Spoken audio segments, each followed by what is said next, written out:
पिछले वीडियो में मैंने स्टार्ट किया था गुडविल कि गुडविल के टाइप्स कितने होते हैं, गुडविल को वैल्यू करने के कौन कौन से मेथड होते हैं, उन सब चीज़ों के बारे में मैंने बात करी थी। और पिछले वीडियो में जो मैंने बोला कि जो भी मैं मेथड्स हैं उन मेथड का मैं सेपरेट वीडियो बनाऊंगा। तो जो पहला जो मेथड है एवरेज प्रॉफिट मेथड, आज मैं उसी के बारे में मैं बात करने वाला हूँ। तो इस वीडियो को पूरा अंत तक देखें, क्योंकि मैं इस वीडियो में इस मेथड के बारे में डीपली इसको बहुत ही इजी वे में समझाने वाला हूँ कि ये कैसे का होता है, इससे वैल्यू हम कैसे निकालते हैं गुडविल का। तो आइए हम शुरू करते हैं इसको।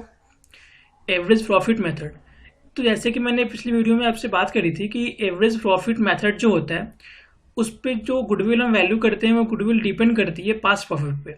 Depends on the past profit, the value of goodwill depend on the past profit. इसको हमने फॉर्मूला जो मैंने बताया था, value of goodwill is equal to average profit multiply number of year purchase. अब इसमें बात यह आती है कि एवरेज प्रॉफिट, अब एवरेज प्रॉफिट मतलब क्या। सबसे पहले एक बात बताओ, जो हम गुडविल निकाल रहे हैं वो गुडविल किस चीज़ का निकाल रहे हैं? गुडविल हम पूरे बिजनेस का निकाल रहे हैं। तो अगर हम गुडविल बिजनेस का निकाल रहे हैं, ठीक है, तो हम प्रॉफिट भी पूरा बिजनेस का ही लेंगे, ठीक है।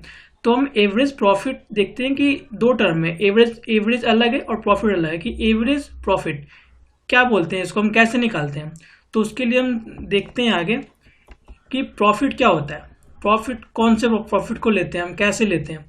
जैसे कि मैंने बोला कि गुडविल हम बिजनेस का निकालते हैं, तो प्रॉफिट भी हम टोटल प्योरली बिजनेस का प्रॉफिट लेंगे।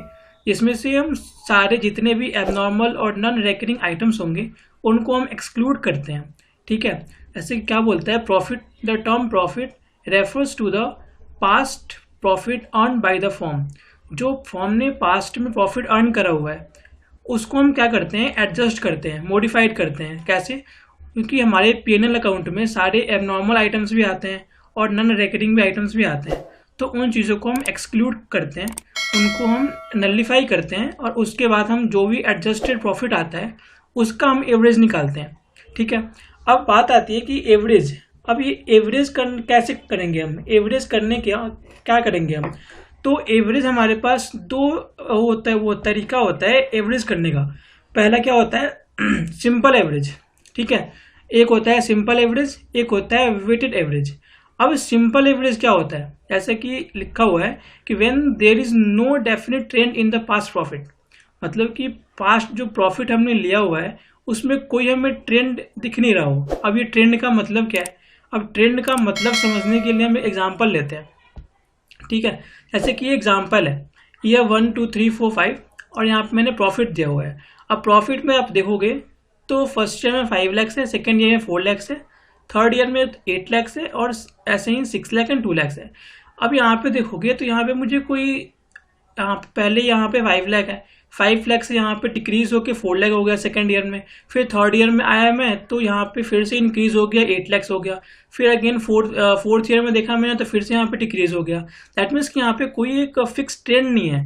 यहाँ पे कभी ये प्रॉफिट जो है डिक्रीज हो रहा है, कभी प्रॉफिट इंक्रीज हो रहा है, फिर डिक्रीज हो रहा है। तो जब कोई ट्रेंड हमें नहीं दिख रहा होता है तो हम क्या करते हैं कि जो पास्ट जो प्रॉफिट्स होते हैं जो हमने एडजस्ट किया होता है उसको हम सिंपली क्या करते हैं, एग्रीगेट कर देते हैं, सिंपली एग्रीगेट कर देते हैं और उसके बाद उसको हम क्या करते हैं, डिवाइड कर देते हैं नंबर्स ऑफ ईयर से, ठीक है। तो हमारे पास आ जाता है एवरेज प्रॉफिट। यहाँ पे आपको फॉर्मूला आप यहाँ पे देख रहे होगे, simple average profit is equal to P1 P2 Pn। जो है यहाँ पे P1 जो है वो प्रॉफिट को बता रहा है और 1 2 3 4 जो है वो रेस्पेक्टिव ईयर्स को बता रहा है और n जो है वो टोटल नंबर्स ऑफ ईयर को बता रहा है, ठीक है। और जो दूसरा जो मेथड होता है वो होता है वेटेड एवरेज प्रॉफिट। अब ये वेटेड एवरेज प्रॉफिट क्या होता है, ऐसे कि सिंपल एवरेज में क्या हुआ कि सिंपल एवरेज में हमें कोई ट्रेंड दिखा नहीं तो हमने उसको सिंपली क्या किया कि एग्रीगेट कर दिया। लेकिन एक दूसरा होता है वेटेड एवरेज। इसमें क्या होता है, when there exist a clear trend. अभी ट्रेंड का मतलब क्या, या तो प्रॉफिट इंक्रीज कर रहा हो मतलब इंक्रीजिंग ऑर्डर में हो, या तो प्रॉफिट डिक्रीजिंग ऑर्डर में हो, ठीक है। अब उसको हम एक एग्जांपल के थ्रू देख लेते हैं।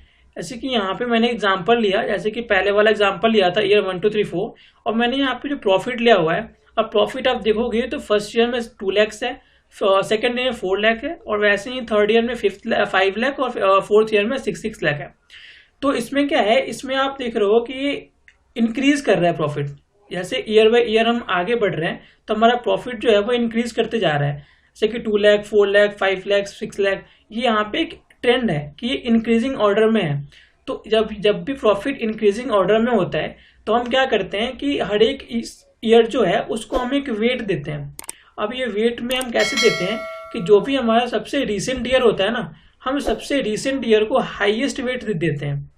ऐसे कि आप देखोगे ईयर 1 में मैंने 1 दिया हुआ है, ईयर 2 में 2, फिर वैसे ही जो सबसे लेटेस्ट है ईयर 4, उसमें हमने क्या किया है, मैंने 4 दिया हुआ है वेट। ठीक है, तो क्या करते हैं यहाँ पे कि हम इसको मल्टीप्लाई करते हैं, जो भी प्रॉफिट्स होते हैं पास्ट ईयर के जो हमने एडजस्ट करा होता है उसको हम वेट से मल्टीप्लाई करते हैं। P1 multiply W1। P1 यहाँ पे फर्स्ट ईयर का प्रॉफिट है और वेट जो है वो फर्स्ट ईयर का वेट है। ठीक वैसे ही, और यहाँ पे जो टोटल जो वेट होते हैं, वेट का हम टोटल एग्रीगेट करते हैं और सारे वेट को एग्रीगेट करके उसमें डिवाइड करते हैं तो आ जाता है वेटेड एवरेज प्रॉफिट। ठीक है, तो हमारे पास क्या था, गुडविल का हमने फॉर्मूला देखा था कि average profit multiply number of years purchase. अब यहाँ पे क्या था कि एवरेज प्रॉफिट, तो हमने एवरेज प्रॉफिट के बारे में तो समझ लिया कि हाँ जी ये एवरेज प्रॉफिट क्या है। अब ये दूसरा चीज है कि नंबर ऑफ ईयर परचेज। ये नंबर ऑफ ईयर परचेज क्या होता है, इसको हम मल्टीप्लाई करते हैं, लेकिन ये होता क्या है, तो उसको हम समझते हैं कि कंपनी जो होती है ना, जो गुडविल जो वैल्यू करते हैं वो वैल्यूअर्स होते हैं। तो वो क्या करते हैं कि वो एक एक्सपेक्टेड नंबर ऑफ ईयर निकालते हैं। अब वो एक्सपेक्टेड नंबर ऑफ ईयर में क्या होता है कि एक्सपेक्ट करते हैं कि जो कंपनी का अभी जो अर्निंग कैपेसिटी है वो आने वाले कितने टाइम तक रहेगा। दैट मीन्स कि expected number of future year during which the entity will enjoy the profit earning capacity. मतलब कि जितने टाइम में जो अभी वो जो प्रॉफिट जो कंपनी अर्न कर रही है उसी कैपेसिटी में और आगे कितने सालों तक वो अर्न करेगी, तो उसको हम नंबर ऑफ ईयर परचेज बोल देते हैं। ठीक है, और उससे हम मल्टीप्लाई करते हैं तो हमारा आ जाता है क्या, गुडविल। ठीक है, ये तो हमने थ्योरेटिकली समझ लिया कि हाँ जी इसको हम ऐसे निकालते हैं। अब हम क्या करते हैं, एक एग्जाम्पल के थ्रू समझते हैं कि एग्जाम्पल लेके देखते हैं कि उसको सॉल्व करते हैं। ठीक है, कि कैसे निकालेंगे हम। तो यहाँ पे एक इलस्ट्रेशन है कि एक कंपनी है XY लिमिटेड, सॉरी ये एक कंपनी है, ये पार्टनरशिप फॉर्म है, सॉरी ये पार्टनरशिप फॉर्म है और इसके 5 साल के प्रॉफिट दिए हुए हैं। अब 5 साल का प्रॉफिट है, 2011, 12, 13, 14, 15 के प्रॉफिट दिए हुए हैं। अब यहाँ पे प्रॉफिट दोगे तो पहला प्रॉफिट है 27,000, 36,000, 37,200, 42 एंड 46,800। अब यहाँ पे आप देखोगे तो जो प्रॉफिट है वो इंक्रीजिंग ऑर्डर में है, मतलब प्रॉफिट जो है यहाँ पे इंक्रीज कर रहा है। ठीक है, तो हम यहाँ पे अब यहाँ पे अलग अलग केसेस दिए हुए हैं, अलग अलग केस दिए हुए हैं कि ये केस है। अब आप क्या करो कि प्रॉफिट वो निकालो, गुडविल का वैल्यू निकालो। तो जैसा कि केस ए है, केस ए में क्या बोल रहे हैं कि गुडविल कैसे निकालना है, on the basis of 2 years purchase निकालना है। मतलब कि यहाँ पे जो नंबर ऑफ ईयर परचेज लेना है वो 2 ईयर लेना है। और इसने क्या बोला, average profit of last 5 years, कह रहा है कि इसका एवरेज कर दो लास्ट जो प्रॉफिट दिए हुए हैं 5 ईयर्स के, और उसके थ्रू आप निकाल दो गुडविल का वैल्यू। तो हम इसको सिंपली क्या करेंगे, यहाँ पे हमने लिया क्योंकि उसने बोला हुआ है कि एवरेज कर दो, तो हमने यहाँ पे टोटल को हमने ऐड कर दिया प्रॉफिट को, और 5 ईयर्स के प्रॉफिट तो 5 से हमने डिवाइड कर दिया, तो यहाँ पे आ गया एवरेज प्रॉफिट। अब इस एवरेज प्रॉफिट में जैसा कि गुडविल का वैल्यू का होता है फॉर्मूला कि average profit multiply number of year purchase. तो केस ए में number of year purchase 2 years दिया हुआ था और हमारा एवरेज प्रॉफिट आ गया 27,800। ठीक है, 27,800 आ गया। अब वैल्यू ऑफ गुडविल हमारा आ गया, इससे हमने 2 से मल्टीप्लाई कर दिया तो आ गया 75,600। ठीक है, अब केस बी देखते हैं, ये केस ए था। अब केस बी क्या कह रहा है, केस बी कह रहा है कि it was decided to value the goodwill on the basis of 3.5 years. अब यहाँ पे जो वो लेना है नंबर ऑफ ईयर परचेज लेना है वो 3.5 ईयर लेना है। ठीक है, अब 3.5 year of average profit of last 5 year.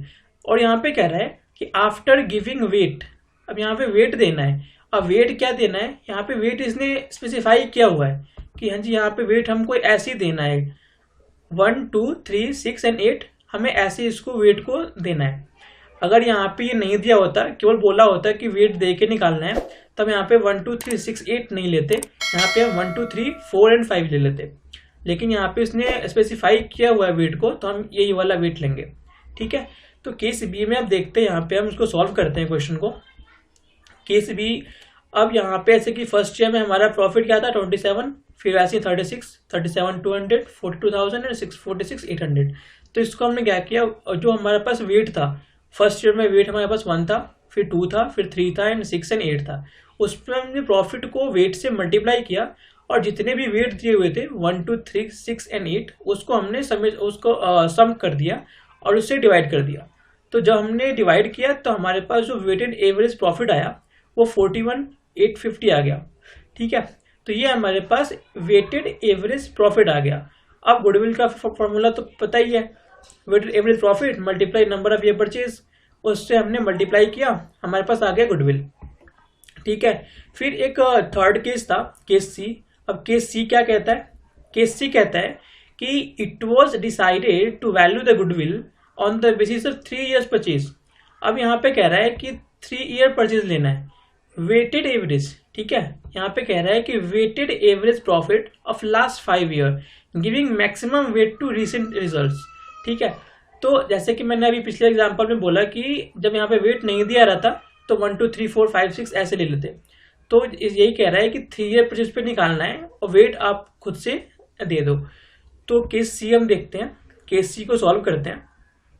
Case सी में क्या था, अब देखो यहाँ पे जो वेट दिया हुआ था 1 2 3 6 एंड 8, लेकिन यहाँ पे हमने खुद से वेट दिया, 1 यहाँ पे दिया, 2 इसको दिया, 3 इसको, 4 इसको एंड 5 इसको। ठीक है, और प्रॉफिट हमने रिस्पेक्टिव ईयर के प्रॉफिट से मल्टीप्लाई कर दिया, 27,000 को 1 से, फिर 36 को, फिर 37,200, फिर ऐसे ही हमने मल्टीप्लाई करके जो भी वेट थे वेट से हमने डिवाइड कर दिया।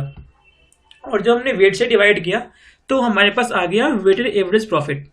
ठीक, वेटेड एवरेज प्रॉफिट आ गया और यहाँ पे जो नंबर ऑफ ईयर परचेज दिया हुआ था, नंबर ईयर परचेज दिया हुआ था हमारे पास 3 ईयर्स। अब 3 ईयर्स से हमने मल्टीप्लाई कर दिया, आ गया हमारे पास गुडविल का वैल्यू। ठीक है, हमने 3 केस देख लिए। अब हमारे पास फोर्थ केस है।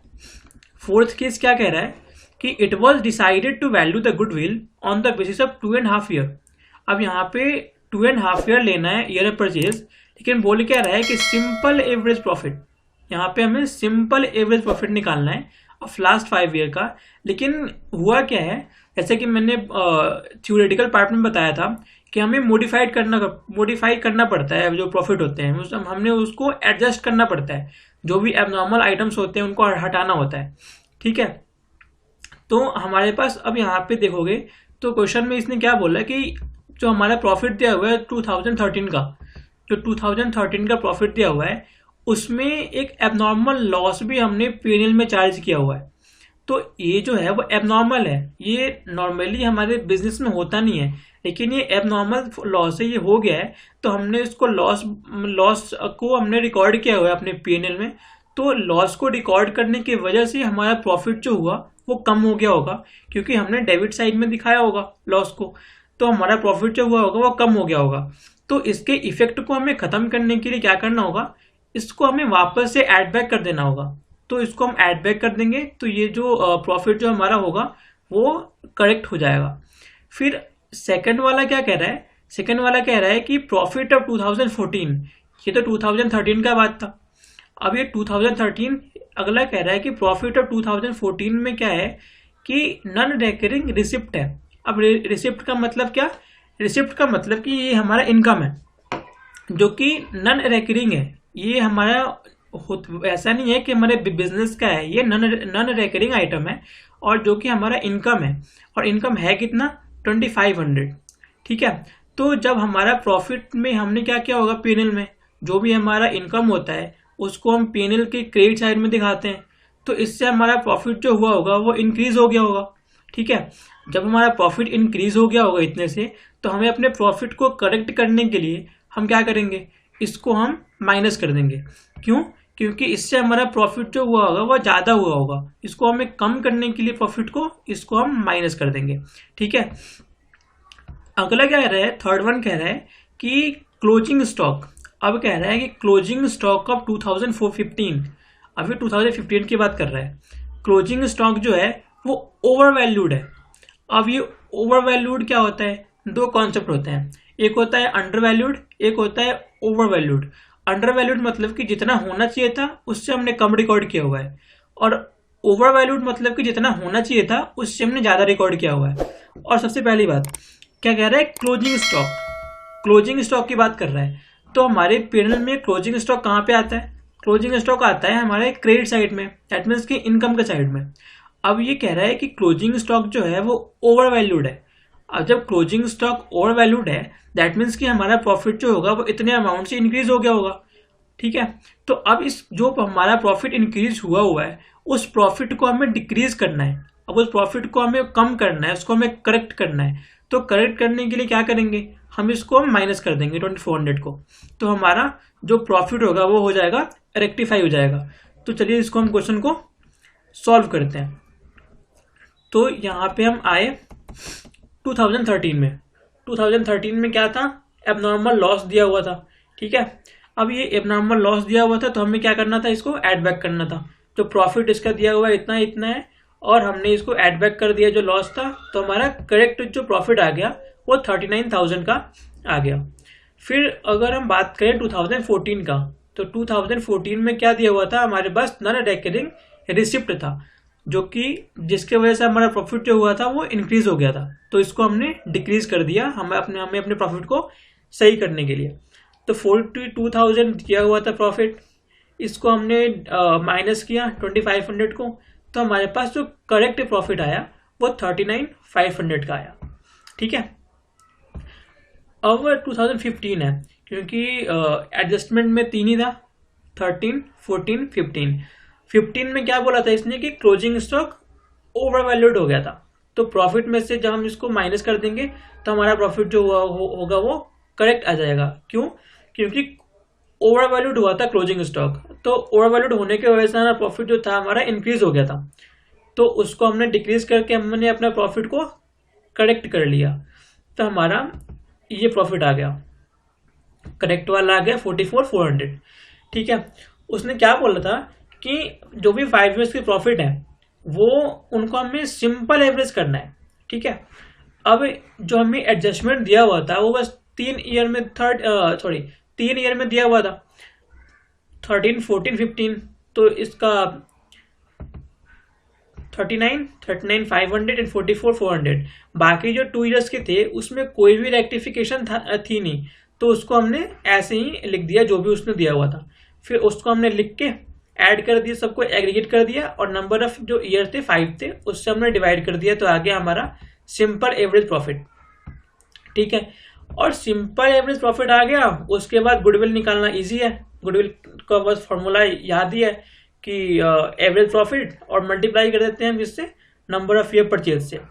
तो हमारे पास सिंपल एवरेज 37,180 था, उससे हमने मल्टीप्लाई कर दिया प्रॉफिट से, तो नंबर ऑफ ईयर परचेज से, तो हमारा आ गया वैल्यू ऑफ गुडविल, ठीक है। तो ये हमने जो पहला मेथड था एवरेज प्रॉफिट का, उससे हमने गुडविल का वैल्यूएशन आपको मैंने बताया।